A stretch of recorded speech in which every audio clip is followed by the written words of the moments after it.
pay a special attention to.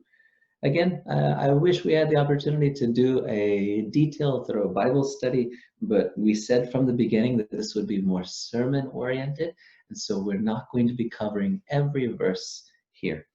But open your Bibles with me and turn to Genesis chapter 8, and I'll read from verse 1 through 5, and then later on we will come back to Genesis chapter 8 and pick up a few more verses.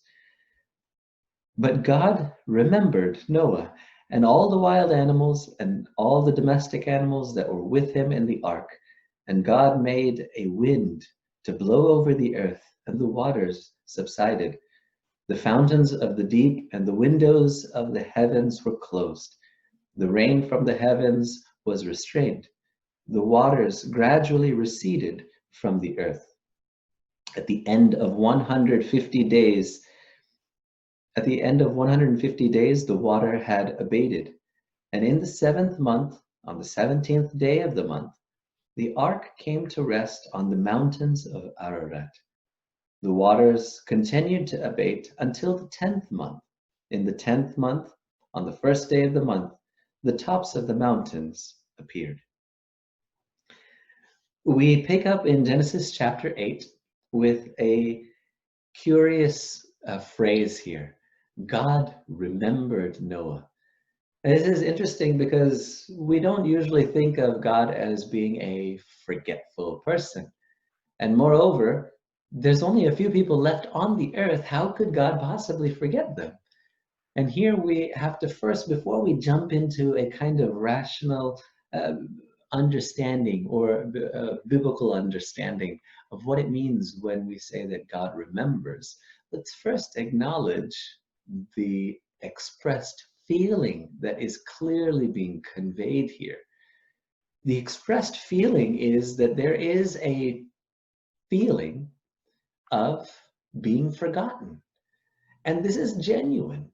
And it's not something that's, I think, strange or uncalled for. At Genesis chapter 7, the verse ends with, and the waters swelled on the earth for 150 days. So imagine, Noah is told what is going to happen. He hears the voice of God, and he gets into this boat, and then it rains for 40 days, and then there's 150 days where they're just going back and forth on the waters. It's very difficult to maintain faith in times of silence like that, when we're tossed about, when Noah especially is being tossed about in these waves. I'm reminded of Psalm 13. And Psalm 13 starts with a similar sort of sentiment where the psalmist says, "How long, O Lord, will you forget me? How long will you hide your face from me?" There is a natural response to a situation in where we find ourselves, that it's not a comfortable situation, and we might feel as though God has forgotten us. First, we have to acknowledge that feeling and not gloss over it, and not be so hyper spiritual as to think that we are immune from experiencing that feeling. Perhaps at this point in time, there might be many families who experience that exact sort of feeling, like God is forgetting them. But here, let's come back to the passage and understand, what does it mean when it says God remembers Noah? First of all, let's point out something that's not there. What's not there is God remembering Noah's righteousness. God does not remember Noah's righteousness and therefore acts. Instead, he remembers Noah. That's important only because we do not believe in a works-based salvation. It's not the righteousness of Noah that causes him to be remembered, but instead it's something within the goodness of God that allows Noah to be remembered. Here, we find that being remembered by God is not something that implies that God forgot about him. Instead, I think it teaches us something a little bit more profound. Let me put it in this way, and in a more relatable kind of an example. Say for the sake of an example here, that I am a person who enjoys reading. It's not a stretch of the imagination. And say that there is a particular author that I am quite fond of. Now, a friend of mine who I hadn't spoken to in quite some time, when he was going through a bookstore, and of course, this is an example, no one actually goes to a bookstore these days, but let's say, he goes to a bookstore and he happens to see this book by an author that I do like, and he remembers that. And he buys the book and then he sends it to me and he says, "Hey, I remembered you and how you like this author, and so I sent you this book." Now, it would be silly for me to think, why did you forget that I like that author? Well, what I should understand is not that he is trying to cover up the fact that he forgot about me, but he's trying to emphasize that I was in his mind while he was doing something. And I think here is the same sort of situation. What God, or what the biblical writer is trying to teach us, is that though it may have felt like God had forgotten them, when it says that God remembers, it's really saying that God has Noah in his mind, that he is paying keen attention to Noah, that it's not a matter of memory, but it's a matter of concern. In fact, the Bible makes it very clear, time and time again, that God doesn't have any kind of amnesia. God doesn't have that sort of a problem. He remembers things and he never forgets things. And we're told this, and there's a beautiful passage that I believe relates to this and also links our minds back to Easter and to the gospel passage. It's found in Isaiah chapter 49, verse 15 to 16, and it goes like this. "Can a woman forget her nursing child, or show no compassion for the child of her womb? Even these may forget, yet I will not forget you. See, I have inscribed you on the palms of my hand." A couple of passages that tell us about this concept of God not forgetting and remembering us.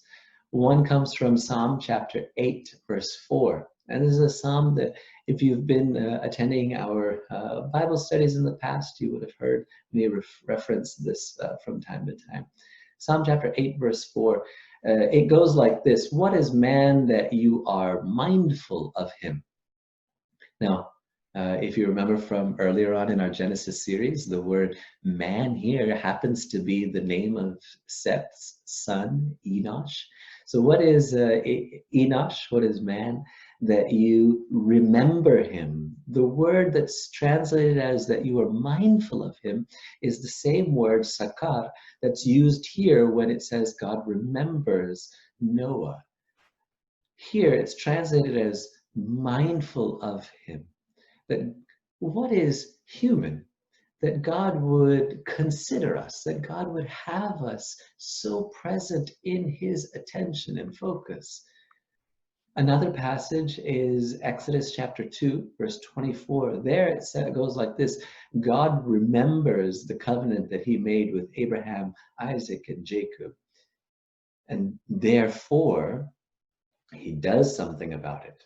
Now, this is where I think the English word remember really has a shortcoming, because in the English, the word remember is mostly a cognitive idea. It's something that you recall to mind. But now with this understanding that we have so far, let's expand it even further with the Hebrew concept of what it means to remember.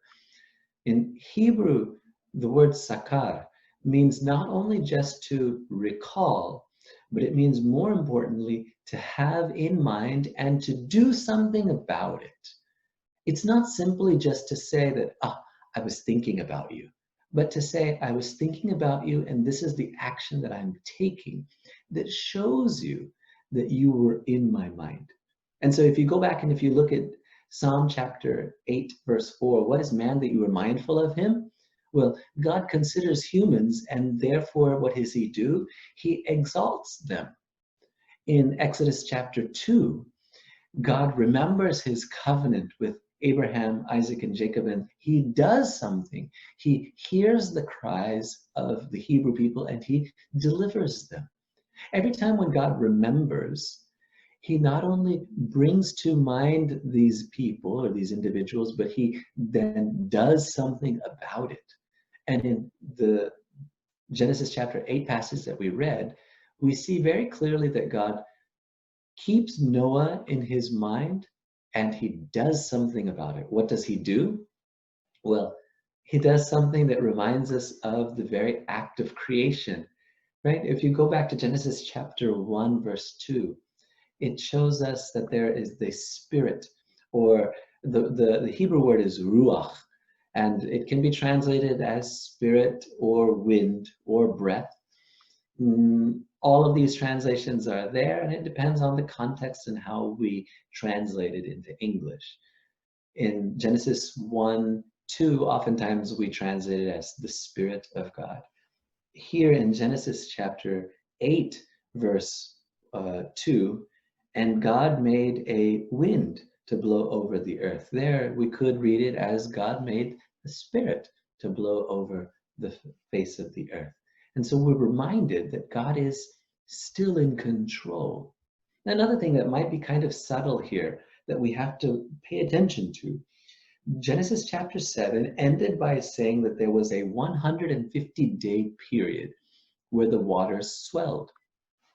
Genesis chapter 8 says that there's a 150-day period that ends with the ark resting on the mountains of Ararat. Now, this is the same 150-day period. It's not two separate 150-day periods. Now, if this is the case, it gives us a moment to pause and reflect. When does God have Noah in his mind? Now, on first glance, when we read Genesis chapter 8, we might think that, oh, God is calling to mind Noah and his situation at the very end of this 150-day period, and that's what causes the water to recede. But in fact, what's more likely implied here is that while the 150 days were going, what would have felt like the wind tossing the boat back and forth was in fact God causing the waters to recede. It's quite interesting that what would have been perceived by Noah as God forgetting him because he is bouncing up and down on this ship was in fact God remembering him and God bringing about the salvation that he had always intended. You just kind of connect that to today, where it might be possible for us to see the situation that we're in, the storm that's going around us in the terms of this pandemic, and to misunderstand that, and to think that maybe God has forgotten us. But even now, as it's probably easier for us to see now that in many places the curve is beginning to flatten, that God is actually, from the beginning of this pandemic till now, he has been always in control, and his spirit has been hovering over it, gradually causing it to abate. And this is the beauty, I think, that we find in this idea that God remembers us, that he keeps us in his mind, and that God is working about a salvation even when we are unable to perceive it, even when we might mistakenly misinterpret it. Another very interesting thing that's there that I don't think that we would pick up on unless we are a little bit more familiar with, as I said in our Bible study earlier in the morning, there are many other stories going around in the ancient times. And you know that the flood story that we have in the Bible of Noah is not the only ancient flood narrative that occurs in history. The Sumerian culture has a story called the Epic of Gilgamesh. And in that story, we find an interesting rationale for how the waters actually receded. it says there that the sun came and caused the waters to dry. And so as the character steps out of the boat, he worships the sun god. Here, the very nature, and I hope you guys remember your English grammar between active verbs and passive verbs. Active verbs are those verbs that the subject is doing, and passive verbs are verbs that are being acted on to the subject by someone else. And so here, when we read Genesis chapter 8, the waters receded, right? That the heavens were restrained, right? And several times we have the verbs used in a passive tense, which shows us none other than God himself is the one who gets the credit for causing the waters to recede. And if you have a strong enough, mature enough faith, you can go back into Genesis chapter 7 and see that similar passive verbs are used there when the flood starts. God is in control from beginning to end. It's not that the flood somehow happened and then now he's rushing to the scene to fix things. God is always in control. I think this is relevant for us today to know this, because I've seen recently a report by the New York governor, Anthony Cuomo, and I don't want to take his words out of context, and I don't think that he intended to malign religion. He himself, I believe, is a Catholic, but he said something along the lines of this: don't think that the plateauing of the COVID cases is because of God. It's because of social distancing. It's because of the pain and suffering of the people who acted in the best measures of the community. Now, let's not be naive and think that social distancing doesn't have a positive benefit. It certainly does have a positive benefit. And let's not be unfair in saying that nurses and doctors and those who are on the front lines don't deserve credit for doing the hard work that they do. They do deserve a bit of our gratitude and appreciation. But in all of this, let us as a faith community also more emphatically affirm that God is the one who is enabling these things to happen. God is the source of all salvation that we find. And it's a beautiful thing for us to remember this when we read that passage. Now, having spent some time talking about the beautiful idea that God remembers Noah, let's remember and realize God remembers us. Through the cross, he remembers us. He considers us. He has us in his mind. He comes back even on a week after, just for Thomas to be able to say to him, see my hand, see my side. We know that our God is a God who keeps us in his heart, who keeps us in his mind, and acts accordingly. When we know that, when we understand that, what should be our response to God for his remembering us? When we look further on in Genesis chapter 8, verse 20, it goes like this. Then Noah built an altar to the Lord and took of every clean animal and of every clean bird and offered burnt offerings on the altar.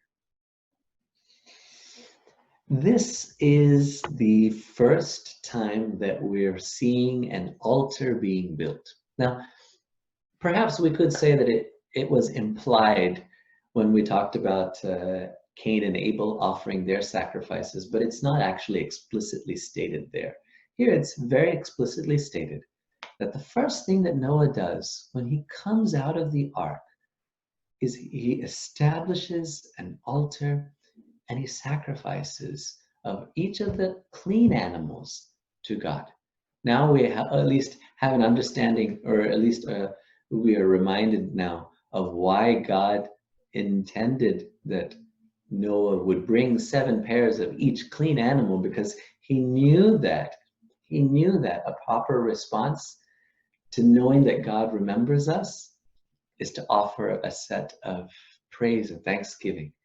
Now, some people will wonder, is this a sacrifice similar to the sacrifice that we find in the sin offerings, where it is a, to use a technical term, propitiation, where the death of the animal covers for the sins and the shortcomings of the one offering the sacrifice. Here we don't have a denial of that, but I think more than that, we have a clear image of this being a offering of thanksgiving. Now, most likely it is a combination of the two, but I think, and it's healthy for us to focus on this idea of thanksgiving here, because this is the human response to what it means when we understand God remembers and acts for us. When God remembers us, we ought to remember God. How often have we forgotten God in times like this, or in times of even joy? How often have we forgotten that God is the one who brought us the joy? It's important for us to be humble enough to say that no matter where we are is an opportunity for us to be able to build an altar and acknowledge God's reality and presence in our lives. In the beginning parts of the Old Testament, the age of the patriarchs is what many people kind of refer to that time period, the period before we get to Exodus. In those days, everyone built altars when they wanted to worship God. And where would they build an altar? Wherever they are. Wherever they are would be a perfectly great place to build an altar. That idea starts to take on a different form during the time of Exodus. During the time of the Exodus, where were the sacrifices made? They were made in the tabernacle. But the tabernacle was not a fixed location. It was a portable tent. And in fact, it was in the middle of the people. And when the people moved, they took this tent with them and they would keep it continuously in the middle so that everyone had equal access to be able to go and worship God. Unfortunately, by the time we get to the monarchy in Israel, that's when we have King Solomon building a temple for God. And I hope you remember, God said, don't do it.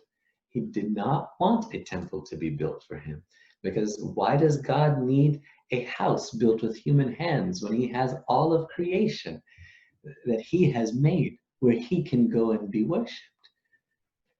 Fortunately or unfortunately, whatever the case may be, the situation is set in history, where since then we've had this tendency to fixate on a location and think that it's when we're in a certain place, a particular place, that that's where we can worship God.